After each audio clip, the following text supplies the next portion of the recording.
Hey everyone, good morning, good afternoon, or good evening, wherever you are. I am glad that you decided to spend some time with us.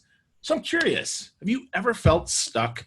That there's more for you to achieve, more to your story, but you're just not sure how to get there? Yep, me too. Now here's the cool thing is you're in the right spot today.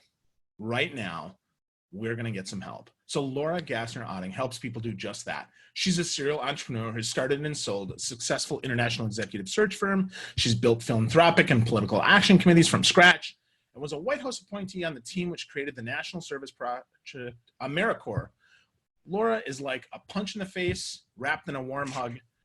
Wow, I love that. That is super cool. Now, if you don't know Laura, you will after this because she is totally legit and is going to drop some smart bums on us. She's got a new book out called Limitless, and she is wicked, wicked smart. So what's up, Laura? How the heck are you? I am great. How are you? Oh, I'm better now that you're here with me. This is so fun. You know, that punch in the face wrapped in a warm hug was a Judson Lapely line, actually. He introduced me at a speaking event using that, and I was like, oh, I like that. Yeah. I'm going to use that. Yeah, Judson is brilliant for sure. So that's not surprised that Judson came up with something smart for you. So where in the world is Laura today? I am in Boston. I'm just outside of Boston at home, which means that at some point you may hear my dog bark, but I'm thinking the mail's already come, so she's probably going to be pretty quiet. Awesome. Awesome. So are you a big Patriots fan? Are you all excited y'all won the Super Bowl? You know, I mean, at the risk of alienating every one of your listeners, yeah, it was kind of awesome. Totally But awesome. I did grow up in Miami, and the Miami Dolphins did get stuffed by the Patriots several times very late into the AFC Championship. So if there's anything, I don't know if I'm fully a Patriots fan or fully a Dolphins fan, but at least I know I hate the Jets. So Well, we've there you got go. that. There you go. Well, that's good. Although this year the Dolphins did hand the Patriots a loss in that crazy lateral infused game where Belichick put Gronkowski out there to play defense, and he walked so slow that he couldn't tackle the guy and likely cost him the game. So It now you is can say true. both of them are happy for you, right? That's true. I mean, we did have a pretty ugly beginning of the season, but you know, you cannot count the Patriots out. It's pretty tough. Now, the real question is would the Patriots have beaten the Saints? I mean, that's the real Super Bowl we should have had. Ooh. So, you know, we it was a beautiful defensive game. There are a lot of people who are complaining that the game was really boring, but the truth is, like, if you watch defense and you think about the work that goes into making defense look so easy.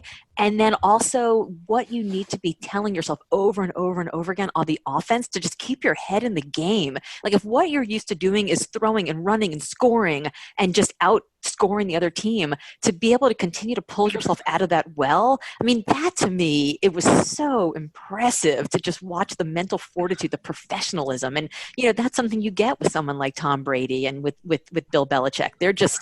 They've been around for so long, they've seen it. The mental toughness is there. So I loved watching that part of the game.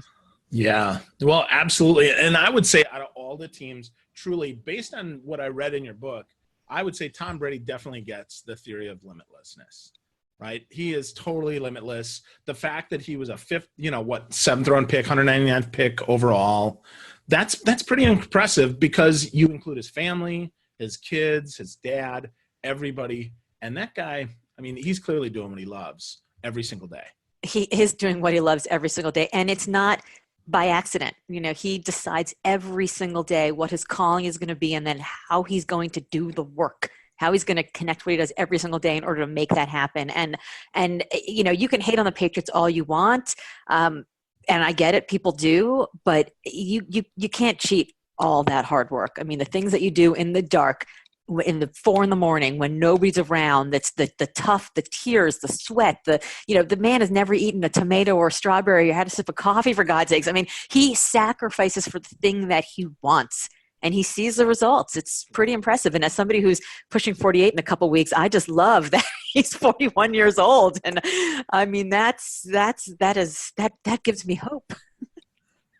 One day maybe we can marry Giselle Bundchen. Is that what you're saying, Laura?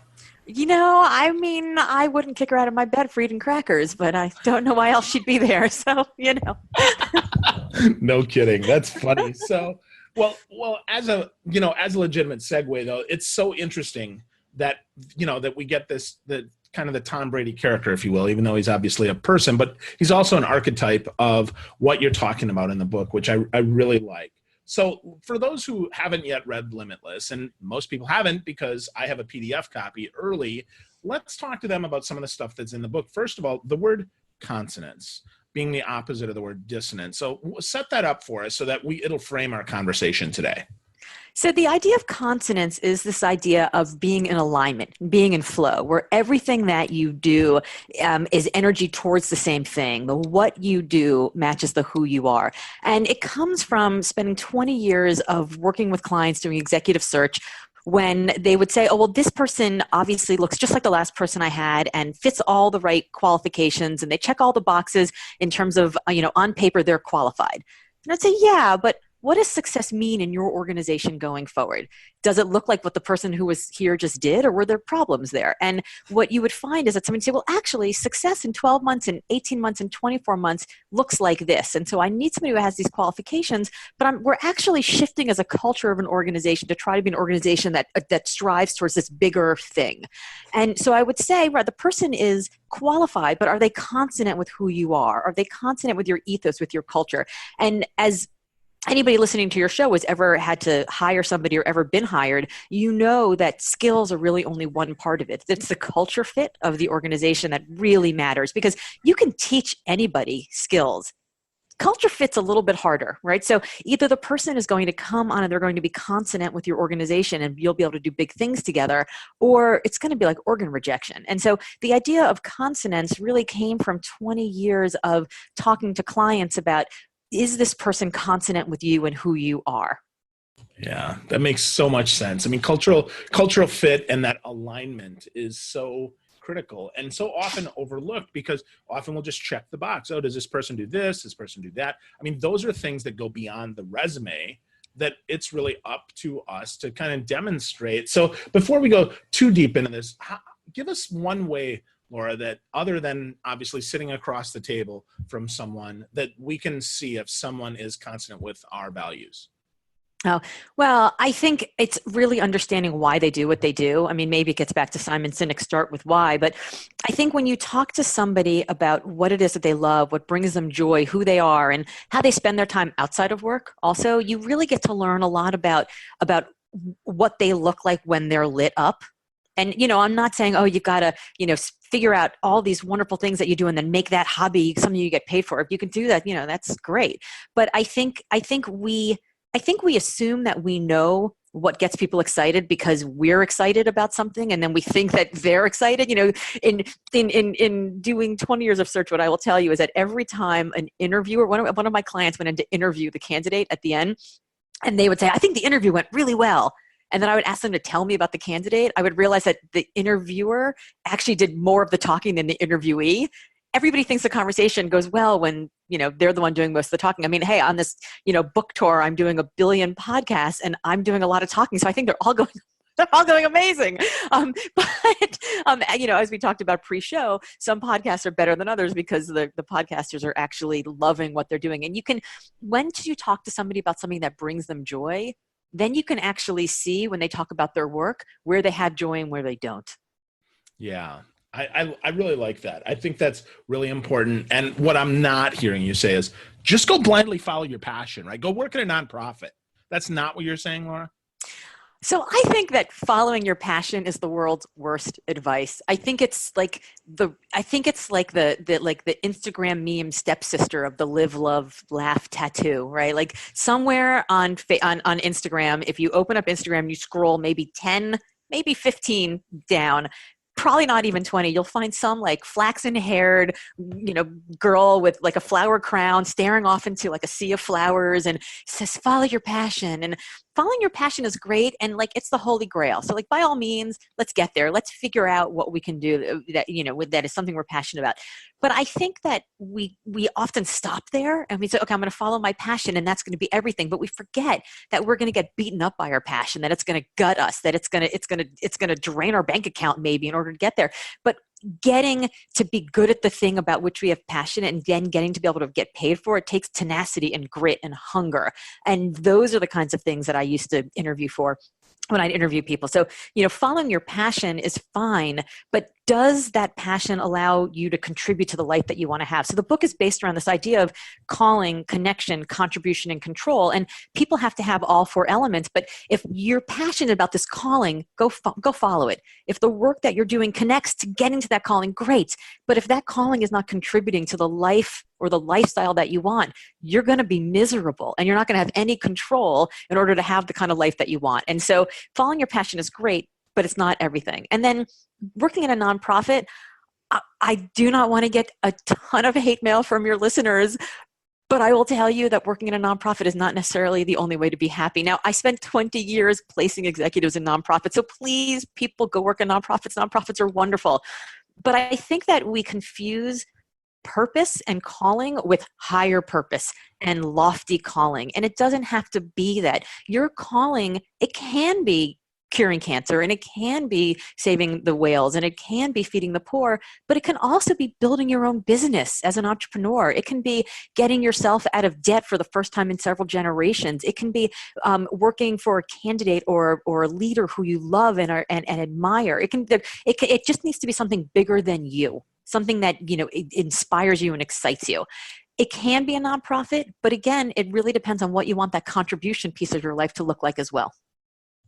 Awesome. Makes so much sense. And in the book, you say you don't have to be a priest to be a minister, which I thought was really, really powerful. That was one of the best things that I've heard. And that's the whole, you don't have to have a nonprofit or a higher calling in order to fulfill your actual calling and connect to something that's meaningful. Is that what you're trying to get at there?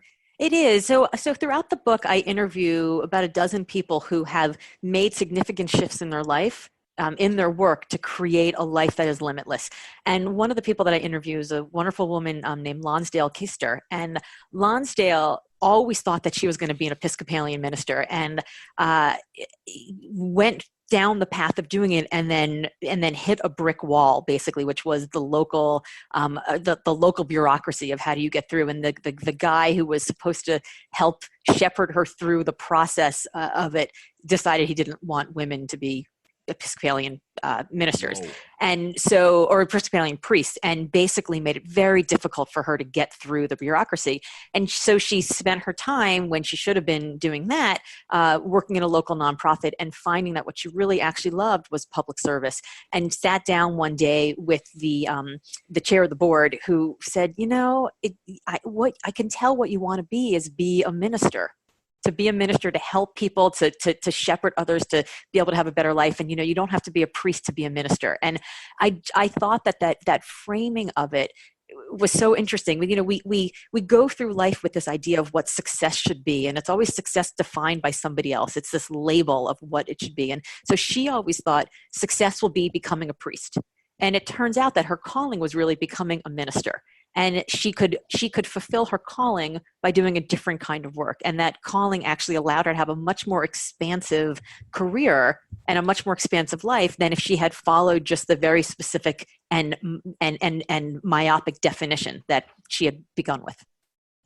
I love that. That's so important and so interesting to hear how that shifted in her life. I read that little story and I'm like, oh, that's so different. I mean, that was not what I expected to happen there. So that was an interesting twist and how that worked out. So Laura, Limitless though, how did you get started? How did you understand that this was your calling? Oh gosh, well, I'm a Jewish mother, so I come by giving people advice honestly.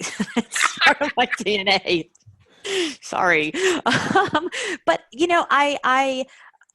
I myself was feeling limited. And I think that part of the story, I tell the story throughout the book, part of it is that I had gotten to the very top of my game. I, founded a firm. We grew like wildfire. I was really enjoying being an entrepreneur and being a champion and trying to promote this iconoclastic way of doing search in a completely different way than the nonprofit sector had ever had. And I was sort of pulling my staff over the hurdle of innovation, every 6 months, every 12 months. And here's the thing that I learned about being a CEO.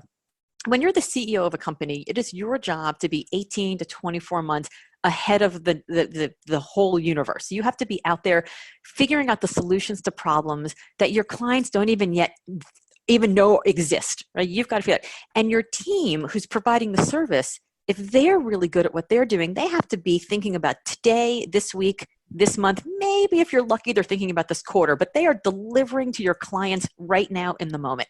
So the better I got at my job and the better they got at their job, the further apart we were. And I got kind of lonely out there. It turns out that I really wanted company in the sort of wild adventure of this work. And so I looked at the thousands of people that I'd interviewed and I said, they're all super successful. Not all of them are very happy.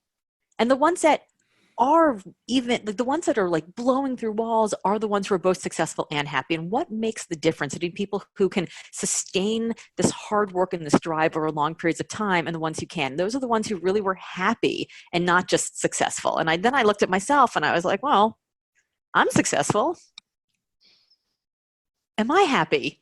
And it turns out that I wasn't. So on paper, I had, happy marriage, kids who I happen to love me and occasionally still like me, and I had a growing business, and life was good, but I was kind of bored. I wasn't. My calling is always being in this place where I'm living on the edge of my incompetence, and I'm always challenging myself to learn new things and to grow in new ways, and I realized that I hadn't done that in a while in my firm. I hadn't done something new in a while, something that excited me. So I turned to my business partner and I said, I need a plan. I need a 5-year plan.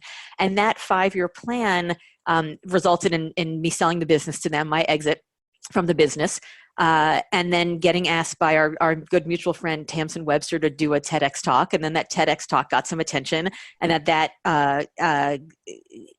that gave me offers to go speak places, and people were giving me money. And I was like, wait, this is a job? You can get paid to, this is a career. This is an actual real career. You're going to pay me real money to get on a stage and go speak somewhere and give people advice like the Jewish mother that I am. I was like, this is amazing.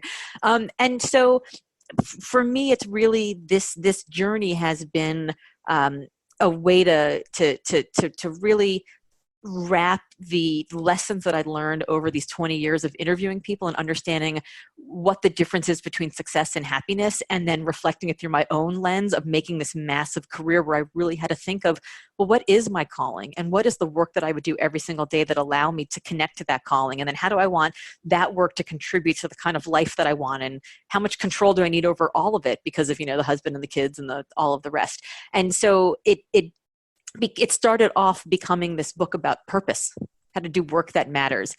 Until I had a conversation with Clay Hebert, another mutual friend, who said, maybe, but what do you want people to feel when they finish reading this book? And I said, I just want them to stop being so limited by everyone else's definition of success and what things have to look like and, what they thought they were going to be when they were in 4th grade and their teacher told them that they should be a lawyer or a dentist or whatever, and just be unlimited for the first time ever. And he's like, well, how do they do that? And I'm like, well, they just stop listening to everybody else and they just decide what the races that they want to run themselves, and then they can finally live a great life. And he's like, so you want them to be limitless? Ignore everybody, carve their own path, and live their best life? And I was like, yes! That became the title of the book. And then that unlocked an energy that really changed the cadence and the tone and the tenor of the book, because it went from being this how-to book about how to change your career and have purpose to just unlocking everything in you to just be aligned and be consonant with who you want to be in the world, so that the what you do matches the who you are. Wow. I love that. That's awesome. And Clay is brilliant. So that's cool. Yeah. I've got to get him on the show and talk to him about yes. that, 'cause he's so good at that. So, why now though, Laura? Like, why is this so important now? Because I'm hearing a lot of folks out there, right? The economy is strong as heck. Unemployment is at all-time record lows. And yet so many people have some of this, but not all of it. So why is it so important, like right now? Well, I think we have a lot of demographic shifts that are happening that are forcing this. So you've got baby boomers who are retiring at record numbers, 10 million a day, and uh, that number's not right. That seems very high, but they are record number retiring. You've got Gen Xers who are caught in between, young kids and older parents, and then you've got this millennial generation. By 2025 will make up 75% of the workforce. And the millennial generation cares deeply about purpose in such a way that they are forcing conversations that are happening right now in the workplace that we've never had before. And because there are so many of them, employers have to figure out how to take it seriously. And so, we're in this interesting place where there are conversations happening at every single level, and all of a sudden people wonder what to do. So it's, because employment is low, the workers are the ones that really have much more of a choice about where they're going to work and whether or not it matters. So the conversations that are happening in the workforce have to reflect that. So you have that. And then at the same time, in 2016, we had an election in our country that really forced a conversation about what we stand for and who we are and whether our values matter. And I think we didn't see it in this year's Super Bowl, but certainly in last year's Super Bowl, every single commercial was about ethos. I mean, you saw commercials about women and access to education and the environment and LGBTQ issues. And it suddenly was this moment where boards realized that the way to increase shareholder value is to connect more with customers and what they actually care about and why they want to wear a brand on their back. And so we see that happening both outside of work and inside of work in a way that I think has never happened before. And then in an environment of social media where people are really wearing the who they are in a much more sort of 24/7 kind of way. Yeah. Wow. I think those are really good points. Every time that we get forced a question, I think we get forced to answer, right? So we ask those questions and we wrestle with the uncomfortability that maybe we don't know the answers. Maybe the answers that we've been told, maybe those need to be challenged. Maybe they are the same. Maybe my kindergarten teacher was right. Maybe not, right? So I think that's really, really interesting that we talk about that. But if we have this big purpose, though, I mean, it doesn't that kind of overwhelm everything else? Like this Josh Manson in your book here, the guy's the luckiest guy on earth that he's dead for 15 minutes, and yet it wasn't enough. And that's so interesting to me. I mean, talk to us about that story, please, because I think that's so instructive and yet like kind of depressing. Like, my gosh, this guy and he's not? What? Talk to me. So Josh Mance is a guy. I actually met him because we were both speaking for American Dream U at an army base in Japan. And when I was volunteering to go speak for this nonprofit, the guy who's arranging it calls me up and he's like, so we're going to have 6 people who are speaking on this army base, and it's all about how to help people transition out of the army and find employment. And we've got the COO of Starbucks Japan. We've got a woman who runs a nonprofit for homeless women veterans. We've got this guy who died for 15 minutes, and he talks about trauma. We've got you, and he went down the whole list. And I was like, please don't make me follow the dead guy. Like I will follow anyone else, but I think I'm a pretty good speaker, but I don't think I can follow the dead guy. Like, that's going to be really hard. And I will tell you, he went last. And when he spoke, there was not a dry eye in the house. And I had never spoken to a room full of military before. They're kind of a tough audience, right? I mean, you do a lot of speaking, the audience is usually people are nodding along, they're doing something, they give you a little something. These military guys, they just sit with their arms crossed, straight, like a ramrod straight, and they just sit there stone-faced. And it's really, it's kind of off-putting. It's a little hard. It's like you have to provide all the energy in the room, which I did. And this one guy comes up to me afterwards and he was like, that was amazing. You told me this and this and this and this. And I'm like, you were the Marine in the second row giving me the death stare the entire time. But they were just focused. They were in information intake mode. Then Josh gets up and he starts his talk by saying, It was a hot and sunny day in March. We were on, maneuvers, doing, securing the perimeter of the city in Baghdad, or this province in Baghdad, and I knew exactly what was happening as the bullet struck my best friend, Sergeant Marlon Harper, and ricocheted through his aorta onto my armor and my femoral artery in my thigh. And he tells the story of watching Sergeant Marlon Harper go down and then feeling himself go down, knowing what's happening the entire time, feeling the blood pooling in his chest cavity the way it does, when your body is doing its last gasp. And he sees the medic coming over, this 19-year-old kid who has to make a split decision in that moment. Does he go to Marlon Harper? Does he go to Josh Mance? Who does he save? And he's telling the story with the idea of teaching that there is trauma, and it's not just trauma from the person who gets hit, but it's trauma from this 19-year-old who has to live for the rest of his life, that he saved a man, but he also let one die, right? And how do you live with this? And I'm watching the audience, who is no longer doing this ramrod straight thing. They're all leaning forward, their mouths are agape, they're like flustered, they're crying. I mean, it was just, nobody can follow him. And so as I'm writing the book, I'm thinking to myself, how do I tell a story that opens the book where the reader isn't going to say, yeah, but that guy is a CEO, or yeah, but that person has their master's degree, or yeah, that person's a mechanic and, grew up on the streets, and I can't relate to any of that. Or they could do it and hear all the excuses. And I thought, I'm going to follow the dead guy. So I called up Josh and I said, I would love to use your story to open my book, because there is nobody who's going to read this story who's going to say, this guy had it all. He was in the most meteoric rise in his career, and then he gets shot and literally dies, flatlines for 15 minutes on the field in Iraq, and comes back to life miraculously with all of his brain, capacity intact. And then has to leave the army because he has a Crohn's flare up, and he literally will die if he die again if he stays in the army. And his story is one of going from there and saying, okay, well, if I'm going to not do this thing to the most of I could possibly do, what else am I going to do? So he joins Tesla, which is like the fastest growing company on the planet, because, God forbid he does anything halfway. And he's there, and he keeps, and he loves it, right? The whole point of Tesla is like world domination. And he loves the idea of being part of this giant thing where the pace is like battle and the stakes are huge, and it feels really good to him. And yet he's also getting called on the weekends to go give talks about trauma and the effect of trauma, what really happens to soldiers when they come back to war. And he says what he calls, he has an allurement. He has this thing, it feels so powerful and it's pulling him towards this. But he didn't have alignment. He was one person at Tesla, and he was one person as, the dead guy, right? The trauma guy. And he couldn't figure out how to marry the two of them. And so he went through his career really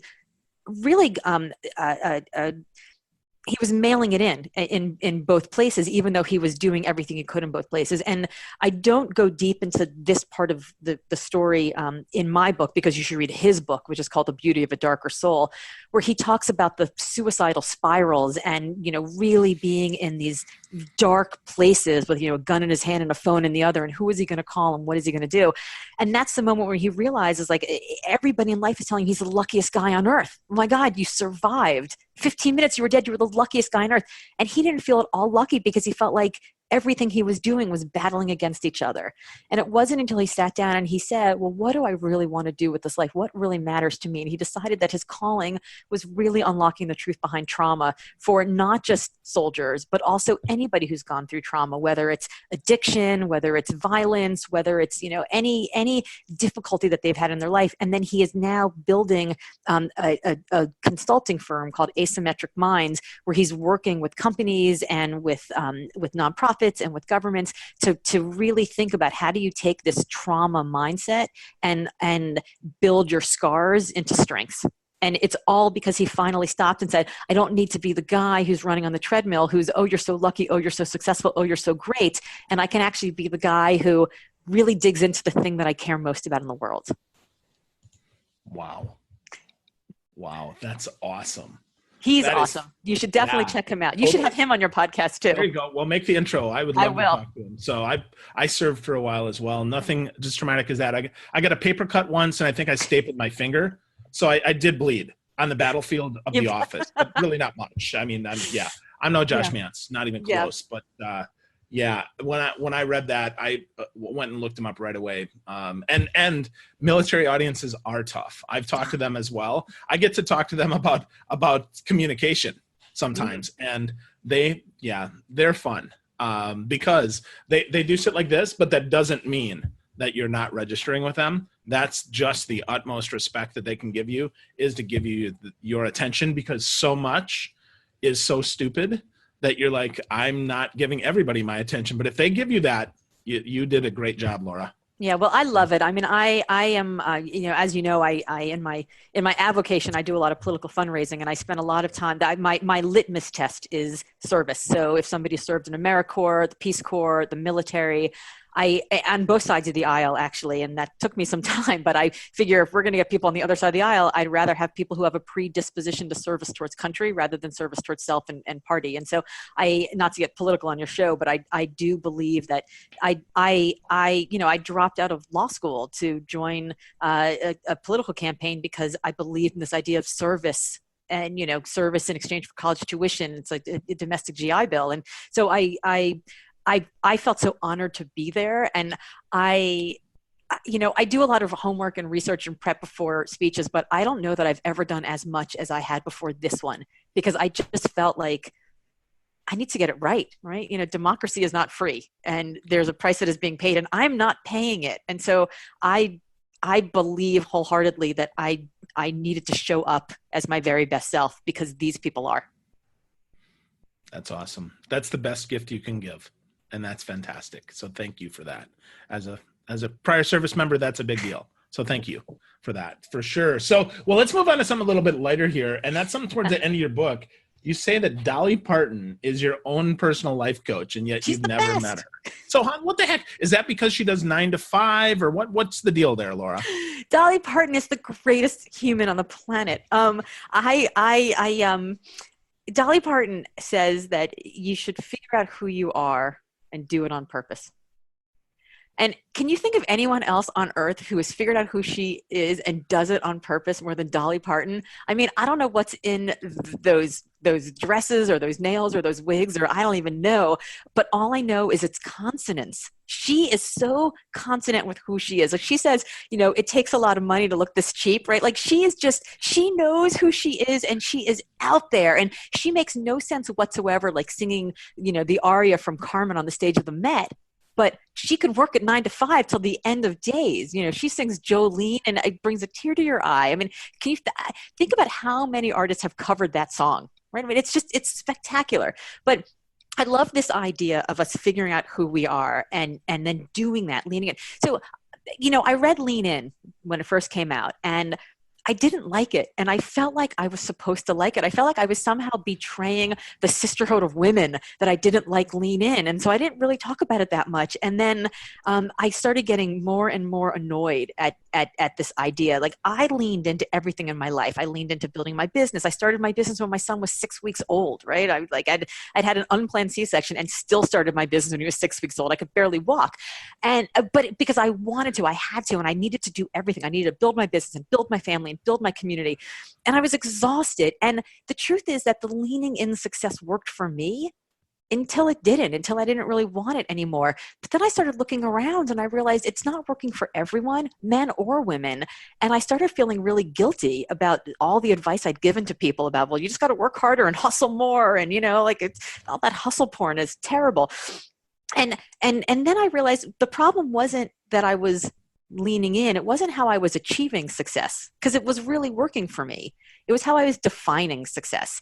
And I was defining success by checking all those boxes and being the person I was supposed to be in every part of my life, as opposed to the person I wanted to be in every part of my life. And so I love Dolly Parton because Dolly decided who she wanted to be, and she leaned the hell into that in such an incredible and energetic and successful way that for her, she achieved success, but she achieved it because she defined what it was going to be for her, and then she went for that.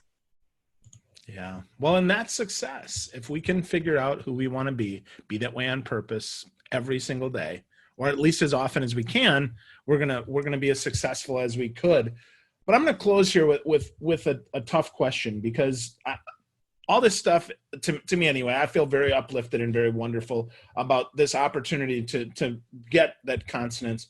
But, some days, I'm sure you too, right? We don't feel so limitless. So how do we get that back when we kind of lost our groove? How do we get that back when it's been a couple days and we're like, man, I'm just not feeling it? Well, so this is where I have to defer to the brilliance of my 16-year-old son. My 16-year-old son plays a lot of video games, and I'm very good mom, because I've let him play all these video games, which has given me a bit that I can talk about now from my book. So I can tell him that now. He's like, see, the video games were useful. You talk about this from stage all the time. So hoisted by my own petard.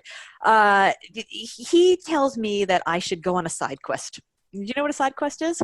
Oh, that sounds interesting. I'm not quite sure. What does it mean? Okay, so if you are hanging out, finishing washing the dishes after dinner, and you cannot wait to get on your video game and play your adventure video game with your friend, but your friend has not quite finished washing dishes after dinner with his family, you're sitting there and you're stuck, and you're like, I gotta save the princess in the castle, but I can't go on the quest to save the princess in the castle because my friend is still cleaning dishes because he's slow, right? Like, he's got to get faster. What can I do in the meantime? Well, if I'm going to get to the castle and I need to slay the dragon and I need to save the princess, I'm going to need a sword, and I'm going to need a horse to get there. And in order to get that, I'm going to need some money. And in order to get the money, I'm going to need some crops so I can tend my crops. So the idea of a side quest is that if you are in a place where either you are, not mentally, not emotionally, not physically ready to take that leap and to do something big, you can go on a side quest. You can tend your crops so that you get the money, so that you can buy the sword, so that you can have the horse, so that you can slay the dragon, and you can save the princess in the castle when you are ready to go. So I have created an assessment called limitlessassessment.com or at limitlessassessment.com, where your listeners can go and they can take a quiz. It's about 60 or so questions, and it walks people through the 4 C's of connection, of calling, connection, contribution, and control, and helps them to see how much of each they have and how much of each they want. And then it overlays them in this beautiful little, radar chart where you can see if you actually are in consonance, and you can see where you're not. And then it gives you ideas of things that you can do, which are either big things, slay the dragon, save the princess, or side quests. Now, tend the crops, earn some money, so that you can be ready to go when the time is right. Wow. That's awesome. That's so fantastic. All hail the side quest. Yes, side quest. Well, it gives us the control back that even if it's not right now, I can still do something, which I think is really important. And that will get us feeling stronger and better, and often will give us the energy that we need to go slay the big dragon if we can just tend some crops and recognize that maybe I've got to eat first. Maybe exactly. I've got to make some money first before I go and do that big thing. Exactly. I mean, we have people who say, like, oh, if you can dream it, you can do it. And honestly, I think that's also terrible advice. I could dream that I could be the Queen of England all day long, but nobody's bringing me tea and crumpets at 3 p.m. Even though I've asked, doesn't seem to happen. But how do you get the audacity and the confidence to dream those big things? It's by having the competence to start doing the smaller things. So nobody wakes up one day and says, I'm going to go run a marathon. They wake up one day and they go, I'm going to go run a mile today. And once you run the mile, and then you run a 5K and a 10K and a half marathon, then suddenly you're like, I have the confidence to do this bigger thing because I have now shown over and over again the competence of doing the smaller things. And so we can build that, and these side quests are a great way to start creating muscle memory around competence that gives us then the confidence so that we can be limitless. Awesome. That's fantastic. So folks, if you want to get Laura's assessment, limitlessassessment.com is it. She talks about the 4 C's around consonants: calling, connection, contribution, and control. But if you want to talk back to Laura and you want to share some info, Laura, where's your favorite social channel where they can connect with you and provide some feedback, ask some questions, or go a little deeper? Yeah, so people can find me at Hey LGO everywhere. So like hey there, heylgo.com, on Facebook, on Instagram, on Twitter, I'm at Hey LGO. Awesome. That's fantastic. Well, hey, Laura, thanks for spending time with me today and for opening up about Limitless, because there's so much that we have yet to do, so much that we can do if we can just build some of that competence to get to the confident stage that we can do even greater things and be limitless. So thank you. Yeah, that's awesome. Thanks for having me. This has been great fun. My pleasure. Thank you.